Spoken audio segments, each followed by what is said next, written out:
with Ira Windeman. Go ahead.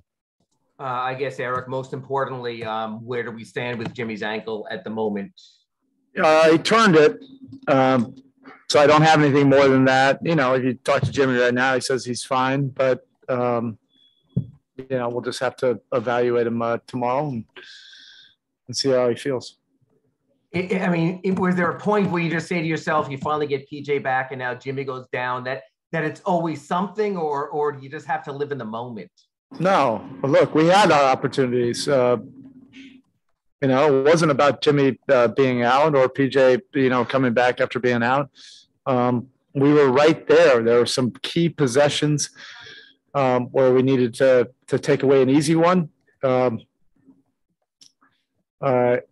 And even though we did knock down some shots in the fourth, we had a couple other plays to make that I think would have helped. No, so I don't think it had anything to do with that. We, put ourselves in a position to win, and they made more plays, going down the stretch. They deserved it after that. Even just the three that PJ hit at the end, how nice was it to have him back in the mix? Oh, that's PJ for you. Like, he literally got on a flight. I think he touched down at about 5, just rushing over here to try to, get himself prepped and ready. I had already written up my card that he would not be available. He's been pushing and pressing, trying to get back into this. He finally got cleared late. And that's just the kind of, team guy that he is. And, we feel his toughness, his leadership, his spirit, all of that stuff, all the intangible plays that he makes, are really important for us. And it was just great to have him back, in the competition, in the mix.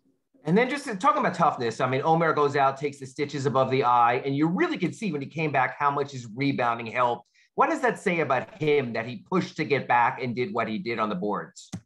Yeah, he probably had a FaceTime and a few text messages from UD when he went back to the locker room. So he didn't have any choice but to come back. Those are war scars, that UD takes great pride in. But Omer was big, particularly on the defensive glass. And, they run so many different actions. He was able to protect the paint pretty well for us. The offense, wasn't necessarily there for him tonight. But his rebounding was really key for us to be able to finish off possessions. And it just shows you how much he's growing and gaining confidence. And he has the size, he has the hands, and now he's dealing with physicality. He's growing exponentially, from these games. And last from me, how hard was it to manage Kyle's foul trouble? Thank you. That part was easy. Managing his minutes on a second night of back-to-back, that was a far more challenging thing for this head coach. I don't even know what he ended up with. Oh, yeah, he only played 38 minutes on the second night of the back-to-back. Kyle is getting younger as the season's going on.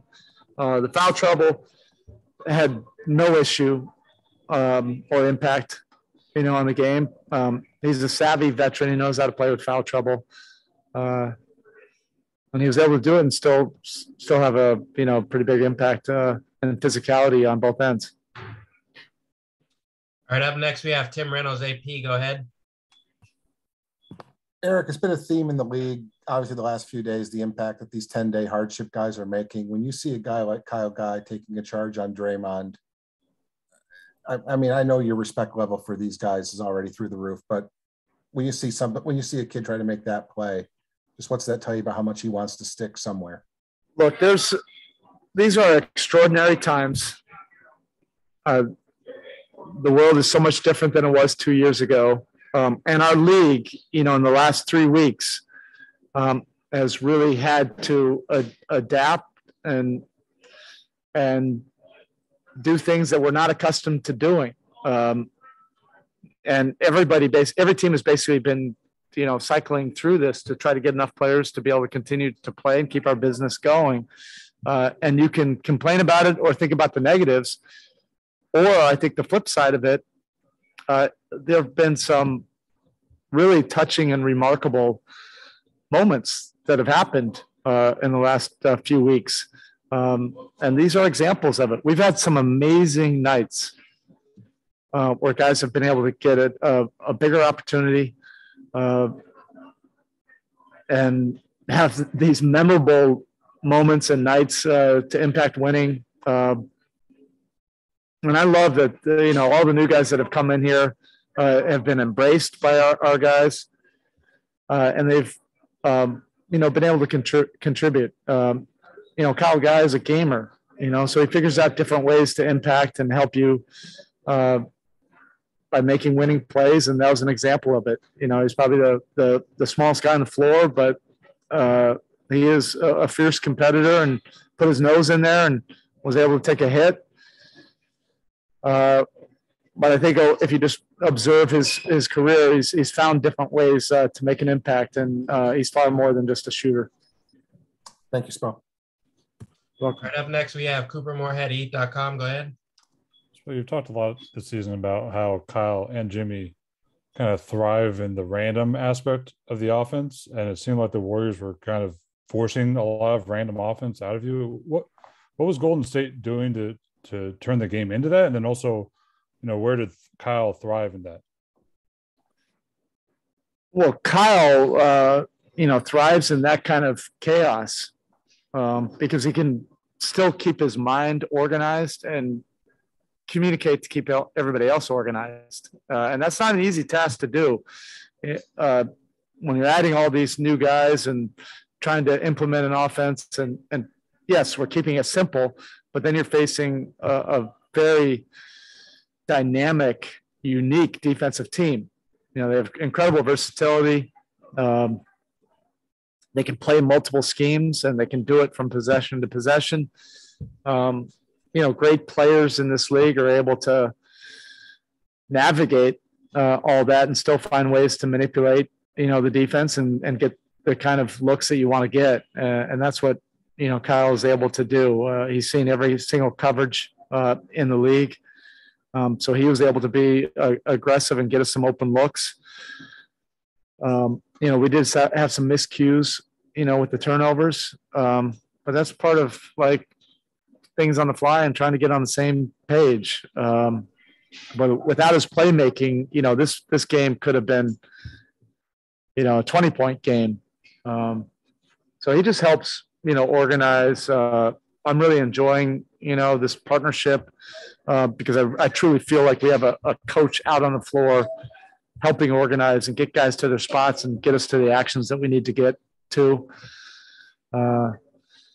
Just wasn't enough, from all of us tonight.